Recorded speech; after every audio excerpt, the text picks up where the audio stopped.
ஐய, வீட்டுல கோதுமை மைதா எதுவுமே இல்ல, இதா இருக்கு. நீ பாட்டுக்கு ரொம்ப வீம்பா அப்பா சாப்பிட கூப்பிட்ட. காலைல சுட்ட இட்டுதான் இருக்குது, என்ன பண்ண போற? யோசிப்போம். அப்பா, உப்மா தான் இருக்கு, சாப்பிடுறீங்களா? ஏதோ இருக்கிறத குடும்பமா சாப்பிட்டுக்கிறேன்.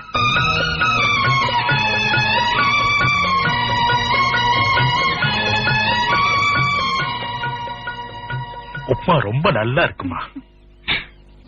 உப்மா ரொம்ப சூப்பரா இருக்குமா? ரவா உப்மா மாதிரி இல்லையே, இது ஒரு டைப்பா இருக்க. ரவா உப்மா இல்லப்பா, இட்லி உப்மா. இட்லி உப்மாவா?